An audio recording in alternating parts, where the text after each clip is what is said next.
Imagine करें आप Facebook में काफ़ी अरसे से एज अ सॉफ्टवेयर डेवलपर काम कर रहे हैं और एक दिन आपके दिल में ख्याल आता है कि मैंने इतने साल फेसबुक को दिए और मेरी सैलरी कभी इंक्रीज़ ही नहीं हुई। तो आप अपने मैनेजर से सैलरी इंक्रीमेंट के इशू को रेज़ करते हैं और आपका मैनेजर आपकी फीलिंग्स को समझता है और आपकी सैलरी इंक्रीमेंट के इशू को अपने सीनियर मैनेजर से उठाता है और ये सीनियर मैनेजर एचआर से उठाता है। एचआर ये कंसर्न रेज़ करता है डायरेक्टर से, जिनके पास अल्टीमेट पावर है अप्रूवल की। तो ये प्रोसेस बहुत ही टाइम कंज्यूमिंग और सेंट्रलाइज्ड है, यानी इस प्रोसेस को नीचे से ऊपर जाने तक बहुत टाइम लगेगा और ये भी नहीं पता कि ये अप्रूव होगा या नहीं। तो यहाँ इसके मुकाबले में आता है डिसेंट्रलाइज्ड ऑटोनोमस ऑर्गेनाइजेशन, यानी डाओ। मेरा नाम हारून है और मैं आप सबको वेलकम करता हूँ अपने चैनल पे। इस चैनल पे हम blockchain, complex cryptocurrency, finance news और कुछ टेक इन्फॉर्मेशन आसान लफ्ज़ों और एनालॉजीज़ के साथ आपसे शेयर करेंगे। तो डाओ क्या है? डाओ का फुल फॉर्म है decentralised autonomous organisation. DAO basically group of लोग हैं जो एक फ़ंड के ज़रिए एक सिस्टम या ऑर्गेनाइजेशन चला रहे हैं। मिसाल के तौर पे अगर एक ग्रुप लोगों का गेम बनाना चाहता है या एक स्पोर्ट्स की टीम खरीदना चाहता है या फिर एक ज़मीन का हिस्सा किसी मुल्क में ख़रीदना चाहता है, तो वो मिल के एक फ़ंड क्रिएट कर सकता है ब्लॉकचेन के ऊपर। और ये फ़ंड क्रिएट किया जाता है स्मार्ट कॉन्ट्रैक्ट्स के ज़रिए। तो बेसिकली आप कह सकते हैं कि ये एक इंटरनेट की कम्युनिटी है जिसका एक बैंक अकाउंट है ब्लॉकचेन पे, कोई भी स्पेसिफिक प्रोजेक्ट को लॉन्च या चलाने के लिए। तो इसको कहते हैं डाओ। प्रोजेक्ट को लॉन्च या चलाने के लिए जो लोग डाओ को मैनेज करते हैं वो स्मार्ट कॉन्ट्रैक्ट्स या कोड यूज़ करते हैं। Smart contracts basically computer codes हैं इफ़ और देन की शक्ल में। अगर आप स्मार्ट कॉन्ट्रैक्ट को समझना चाहते हैं तो मेरी वीडियो स्मार्ट कॉन्ट्रैक्ट पे देख सकते हैं। डाओ के अल्फाज से कंफ्यूज होने की ज़रूरत नहीं। इसको हम एक सिंपल एग्जांपल, एक नेबरहुड या एक गांव से एलैबोरेट करते हैं जिसमें सफाई और सैनिटेशन का एक बड़ा इशू है।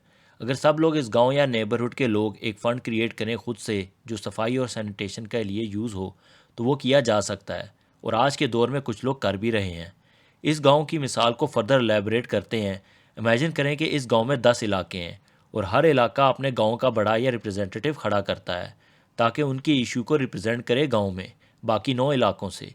यानी अगर इन 10 रिप्रेजेंटेटिव में से कोई भी प्रपोज़ल लाता है सफाई का, तो ये 10 रिप्रेजेंटेटिव के पास वोटिंग पावर होगी प्रपोज़ल को रिजेक्ट या एक्सेप्ट करने के लिए। यानी ये लोग गवर्नमेंट और सेंट्रलाइज ऑर्गेनाइजेशन का इंतज़ार किए बगैर खुद ही एक इशू या प्रॉब्लम को सॉल्व कर लेंगे। तो basically DAO decentralise autonomous organisation भी कुछ इसी तरह काम करती हैं, लेकिन ये फ़ंड क्रिएट होता है ब्लॉकचेन और इंटरनेट के ऊपर। अब इसी गांव की मिसाल को ब्लॉकचेन के ऊपर नाफिज करते हैं। अब इमेजिन करें कि ये फ़ंड इकट्ठा किया जाता है ब्लॉकचेन और इंटरनेट के ऊपर और जो फ़ंड में हिस्सा डालेगा उसको एक क्रिप्टो टोकन दे दिया जाएगा, जिस टोकन का नाम हम डाल लेते हैं विलेज डाओ। जिन जिन के पास ये टोकन होगा वो घर बैठे अपने गांव का रिप्रेजेंटेटिव है जो ब्लॉकचेन पे वोट कर सकता है कि गांव की सफाई और सैनिटरी किस तरह होगी। वो इस तरह के जब भी कोई प्रपोज़ल ऑनलाइन डाला जाएगा तो सब टोकन होल्डर वोट देकर उस प्रपोज़ल को एक्सेप्ट या रिजेक्ट कर सकते हैं और अगर मेजॉरिटी प्रपोज़ल को एक्सेप्ट कर लेती है तो वो प्रपोज़ल रियल वर्ल्ड में इम्प्लीमेंट कर दिया जाएगा। और ये प्रपोज़ल कुछ भी हो सकता है, जैसे सफाई की कंपनी कौन सी होगी, मैनेजमेंट कैसी होगी, फ़ंड का फ्यूचर क्या होगा, वगैरह वगैरह। यानी डिसेंट्रलाइज ऑटोनोमस ऑर्गेनाइजेशन के अल्फाजों से ये अंदाज़ा लगा लें कि ये डिसेंट्रलाइज्ड है, यानी कोई एक शख्स कंट्रोल नहीं कर सकता। ऑटोनोमस है यानी अपने इश्यूज़ खुद मैनेज और गवर्न करता है। ऑर्गेनाइजेशन यानी ये एक इदारे की तरह है। अब हम वापस अपने फेसबुक की मिसाल पे जाते हैं जो हमने वीडियो की स्टार्टिंग में डिस्कस की थी, जिसमें आपका इशू था सैलरी इंक्रीमेंट का। इमेजिन करें आप तंग आकर अपने कोवर्कर्स के साथ मिलके फेसबुक की तरह एक सोशल नेटवर्किंग वेबसाइट बनाते हैं जिसका नाम डालते हैं सोशल डाओ। और इस वेबसाइट को चलाने के लिए आप फंड इकट्ठा करते हैं डाओ की हेल्प से, जिस पे सारे इन्वेस्टर्स को टोकन दिए जाते हैं स्मार्ट कॉन्ट्रैक्ट के ज़रिए और ये फ़ंड डाओ के डिजिटल वॉलेट में जमा कर लिया जाता है, वो भी स्मार्ट कॉन्ट्रैक्ट की हेल्प से। ये फ़ंड फ्यूचर में इस नए सोशल नेटवर्किंग की वेबसाइट को चलाने के लिए यूज़ किया जाएगा, जैसे सैलरी एक्सपेंसेस, मार्केटिंग एक्सपेंसेस वगैरह वगैरह। अब जब भी कोई सैलरी इंक्रीमेंट के लिए कहेगा वो खुद से ये प्रपोज़ल डाओ में सबमिट कर सकता है, यानी उसको अपने मैनेजर के पास जाने की ज़रूरत नहीं। और मेजॉरिटी वोट के साथ अगर ये अप्रूव हो गया तो सैलरी इंक्रीज़ हो जाएगी, क्योंकि डाओ के सारे मेंबर्स ऑर्गेनाइजेशन की बेहतरी के लिए काम कर रहे हैं। क्योंकि वो खुद डाओ के टोकन होल्डर्स हैं, वो हमेशा वही वोट करेंगे जो डाओ की बेहतरी के लिए होगा। मैंने यहाँ सैलरी इंक्रीमेंट की आपको एक एग्जांपल दी है। आप और भी बहुत सी चीज़ें इसी प्रोसेस से कर सकते हैं। मसलन अगर इस नए सोशल नेटवर्किंग साइट पे आप एक प्रपोज़ल लाते हैं कि जो भी पिक्चर अपलोड होगी उसमें एक लाइक और डिसलाइक बटन डाल दिया जाएगा। तो ये प्रपोजल एक बार फिर डाओ में जाएगा और सब टोकन होल्डर इसमें वोट दे सकेंगे कि ये फीचर डाली जाए कि नहीं। अगर मेजॉरिटी एग्री करते हैं तो ये फीचर सोशल नेटवर्किंग में डाल दी जाएगी। अगर आप ये प्रपोजल ट्रेडिशनल ऑर्गेनाइजेशन में देते तो हो सकता है आपका मैनेजर इस प्रपोजल का क्रेडिट लेता अपनी मैनेजमेंट से, यानी आपका आइडिया का क्रेडिट कोई और ले जाता। इस सिनेरियो को अगर ट्रेडिशनल सेंट्रलाइज चार्ट से कंपेयर करें तो इस प्रोसेस ने काफ़ी मिडलमैन को हटा दिया है। तो बेसिकली ऑर्गेनाइजेशन की डिसीजन को डाओ ने डेमोक्रेटाइज्ड और फास्ट कर दिया है, क्योंकि डाओ के टोकन होल्डर्स ऑर्गेनाइजेशन की बेहतरी के लिए डायरेक्टली अपनी कंप्यूटर स्क्रीन या मोबाइल के ज़रिए प्रपोजल देख सकते हैं और उस पर डिसीजन ले सकते हैं। इस वोटिंग प्रोसेस को फर्दर एलैबोरेट करें। अगर आप करंट कंपनीज जैसे ट्विटर, एप्पल, अमेज़ॉन के स्ट्रक्चर को देखें, इन सब की बोर्ड मीटिंग्स होती हैं और इन बोर्ड मीटिंग्स में शेयर होल्डर्स आपस में मिलते हैं और कंपनी की बेहतरी के लिए डिसीजन लेते हैं। और डिसीजन के लिए इन शेयर होल्डर्स में वोटिंग होती है, जैसे बोर्ड ऑफ डायरेक्टर्स कौन होंगे, हायरिंग कितनी होगी और मसलन सीईओ किसको रखना है। डाओ में कोई सीईओ नहीं है। जब टोकन होल्डर डिसीजन ले लेते हैं वोटिंग से, प्लेटफॉर्म या एप्लीकेशन का कोड रिप्लेस या नया कोड डिप्लॉय कर दिया जाता है। मेन पर्पस प्लेटफॉर्म में चेंजेस या अपडेट इसलिए लाते हैं ताकि कंपनी या एप्लीकेशन अलाइन हो जाए टोकन होल्डर से और डेवलपर्स के विजन से जो उन्होंने वोटिंग से अग्री किया है। अब डाओ मेंबर बनकर इसमें इनको फ़ायदा क्या है? जब डाओ लॉन्च होता है तो मिलियंस ऑफ टोकन्स इस डाओ के नाम से इशू होते हैं और ये क्रिप्टो टोकन्स इन्वेस्टर्स के वॉलेट में ट्रांसफ़र हो जाते हैं, जो इसके बदले में अपना पैसा इन्वेस्ट करते हैं। हर एक टोकन पे इन इन्वेस्टर्स को एक वोट डालने का राइट मिलता है और डाओ का मेंबर बनने के लिए बहुत से इन्वेस्टर्स मार्केट में इस टोकन को खरीदना चाहते हैं, जिसकी वजह से इस पर एक प्राइस का टैग भी लग जाता है। एक तो इन डाओ मेंबर्स के पास पावर आ जाती है एक कंपनी या एप्लीकेशन का हिस्सा बनने के लिए, जहां वो वोटिंग के ज़रिए कंपनी की बेहतरी के लिए फ़ैसला ले सकते हैं। और दूसरा, इसकी प्राइस एप्रिसिएशन में ये अपने टोकन्स मार्केट में सेल कर सकते हैं। और अगर ये टोकन मार्केट में बेचना ना भी चाहें तो जब भी डाओ के ऑपरेशंस में प्रॉफिट होगा तो ये प्रॉफिट सब डाओ मेंबर्स में डिवाइड होगा, जो इनके डिजिटल वॉलेट में क्रिप्टो की शक्ल में ट्रांसफ़र कर दिया जाएगा।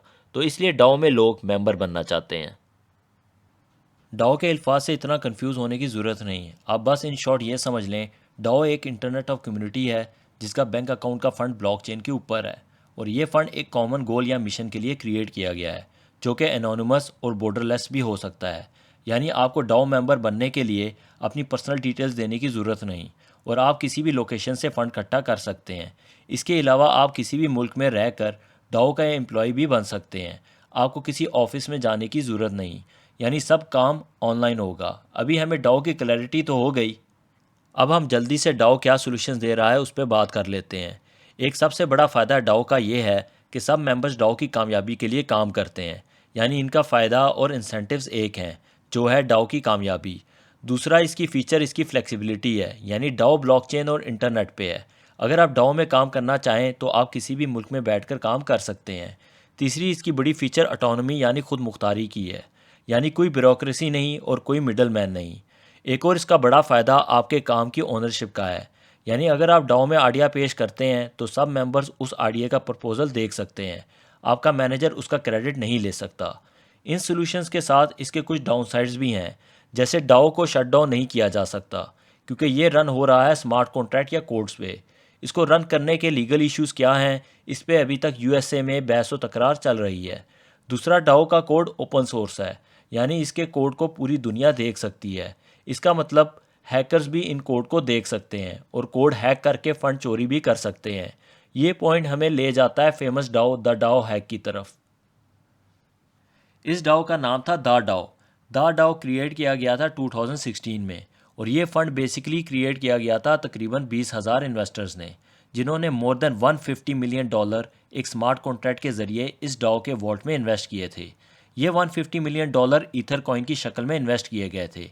इस डाओ का बेसिकली गोल था न्यू स्टार्टअप्स और इन्वेस्टमेंट्स पे प्रपोजल देना, एक किस्म का वेंचर कैपिटल की तरह था, जिस पे ये सारे डाओ मेंबर्स वोट कर सकते थे कि नए बिजनेस स्टार्टअप में इन्वेस्ट करें या नहीं।